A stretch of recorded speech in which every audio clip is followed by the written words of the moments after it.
La Torre de Babel siempre ha sido objeto de mucha especulación y curiosidad. Sin embargo, muchas personas no saben lo que la Biblia realmente dice al respecto, y terminan creyendo en información que no tiene base bíblica. En este estudio bíblico conoceremos un poco más sobre la Torre de Babel. Pero, primero tenemos que estudiar la ciudad de Babel en sí. Después del diluvio, Dios ordenó al hombre que se esparciera y poblara la tierra. Pero contrariamente a la orden de Dios, esa población decidió unificarse, construyendo una ciudad en la llanura de Shinar, Sumer.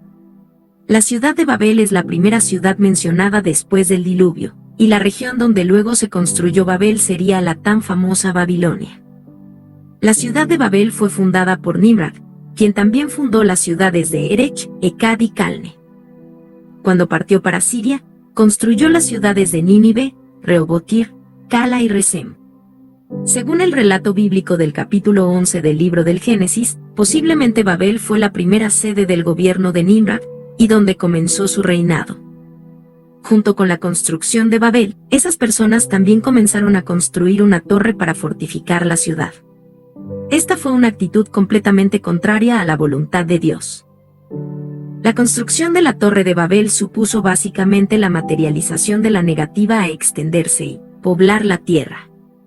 La expresión, cuya cumbre toca los cielos, demuestra el perfecto orgullo de ese pueblo, así como el avance tecnológico que ya tenía en ese momento. El texto de Génesis 11 no aclara si esas personas tenían miedo de un nuevo diluvio. Pero la estructura de la ciudad, la imponente torre y la insistencia de una sociedad plenamente integrada parecen indicar tal condición. Si esto es realmente lo que sucedió, entonces este comportamiento, además de caracterizar la desobediencia a Dios, también expuso una falta de confianza en la promesa que el Señor había hecho. Dios había prometido que la tierra nunca más se inundaría. Curiosamente, la expresión Torre de Babel no aparece en el Antiguo Testamento, pero es el nombre adoptado popularmente para referirse a la torre de la ciudad de Babel. Es cierto que el nombre Babel se convirtió en sinónimo del lugar del juicio de Dios, donde hubo una confusión de idiomas y el comienzo de diferencias idiomáticas. Las conocidas torres de los templos mesopotámicos, llamadas Siguratu o Sigurat, se utilizan como referencias para comprender la forma de la Torre de Babel. Estas torres eran rectangulares, construidas en niveles, accesibles por escaleras y rampas. Tenían un patio que daba acceso al segundo piso. Otras escaleras, generalmente externas, conducían a lo alto de la torre. Generalmente estas torres tenían 3 niveles. Pero hay signos de sigurats con hasta 7 niveles.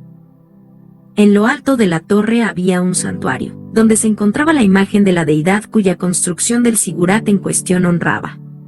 Estos son parámetros, pero no se sabe cuántos niveles tenía la Torre de Babel.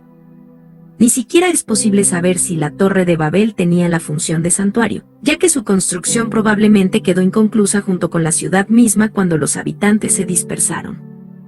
No se sabe exactamente dónde se construyó la Torre de Babel, solo se conoce ciertamente la región.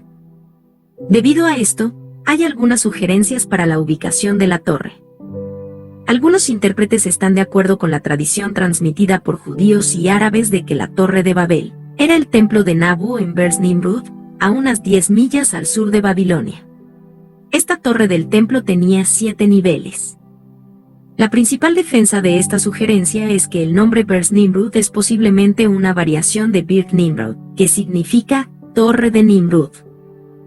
La segunda sugerencia es que la Torre de Babel estaba ubicada en la ciudad de Babilonia, y sería un singurat muy conocido llamado Etemenanki, que significa la casa fundamental del cielo y la tierra. Este edificio era como una pirámide escalonada. Tenía aproximadamente 100 metros de altura y unos 10.000 metros cuadrados en la base. Este edificio se conocía en la antigüedad como la Torre de Babilonia, y los habitantes de ese imperio creían que el dios al que adoraban descendía al templo de la torre para tener contacto con ellos. Esta torre fue destruida por Jerjes en 472 a.C., y los escombros probablemente fueron removidos por los lugareños. Solo quedó un enorme cráter en el sitio. Algunos argumentan que la Torre de Babel estaba en Dukurigalsu, al oeste de Bagdad en Irak.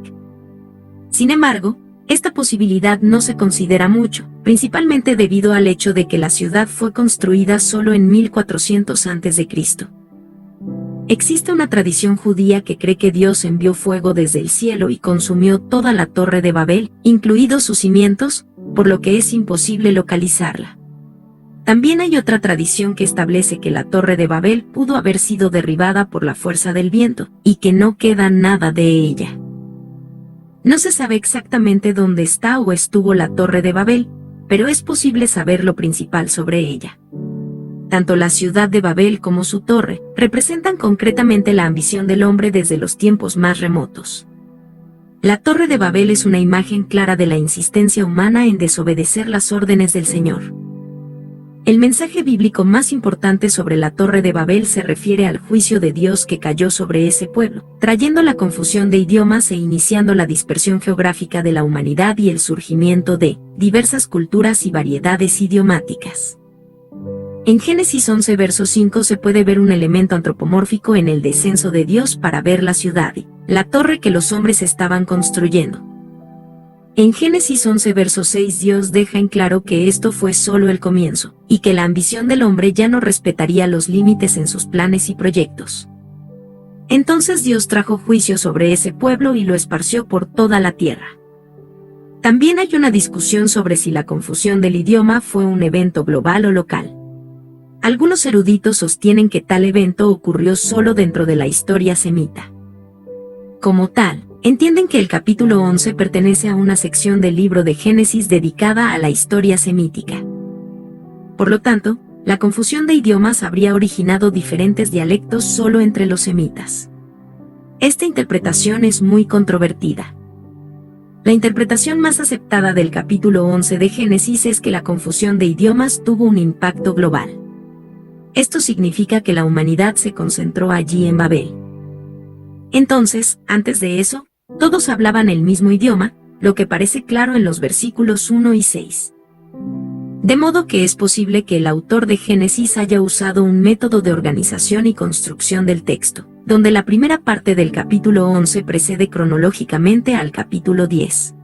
Esto significa que en el capítulo 10 enfatiza la descendencia y las divisiones geográficas de Noé. Ya en el capítulo 11 muestra cómo tales divisiones ocurrieron con la dispersión de la raza humana. No se sabe cuál era el idioma inicial antes de la confusión de idiomas en la Torre de Babel. Algunos estudiosos sugieren que este idioma era el hebreo. Pero no hay base para defender esta posibilidad, principalmente porque el hebreo se deriva de otros dialectos.